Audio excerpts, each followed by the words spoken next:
You're watching Clifton TV Network and I'm your host Ali Khan. औरत सहरी में सबसे पहले जागती है और सब घर वालों के लिए सहरी तैयार करती है, लेकिन सबसे आखिर में खाती है। रोज़ा रखने के बाद दोपहर में बच्चों को खाना खिलाती है, फिर 4 बजे के बाद से अफ्तारी तक अपने ख़ानदान वालों के लिए अफ्तारी तैयार करने में लग जाती है। चावल, पालक, गोश्त, चटनी वगैरह काफ़ी चीज़ें जो फरमाइशें होती हैं सब घर वालों की अलग-अलग बनाती है, और साथ में डर भी रहता है कि पता नहीं कैसे पकाया होगा।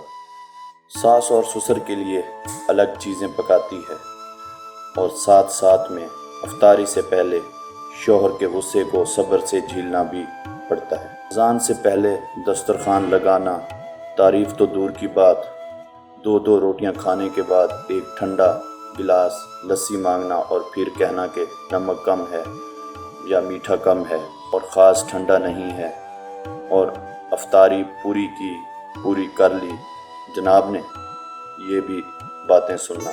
इसके बाद चुपके से किसी कमरे में अफ्तारी कर लेती है।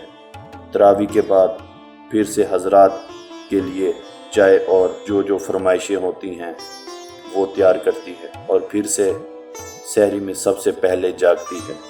अगर खुदा न खास्ता ना जागी 2 बजे या सहरी लेट हुई तो सब ख़ानदान का नज़ला बेचारी औरत पर गिरता है। सारा दिन काम करती है। अब सबसे दरख्वास्त है कि घर की सारी औरतें, खा वो माँ हो, बीवी हो, बेटी हो, बहन हो या कोई और रिश्ता हो, इनका खुदारा लाजमी ख्याल रखें। आखिर वो भी हमारी तरह इंसान हैं। अगर आपको आज की बात अच्छी लगी हो तो लाइक करें। अल्लाह हाफ़िज़।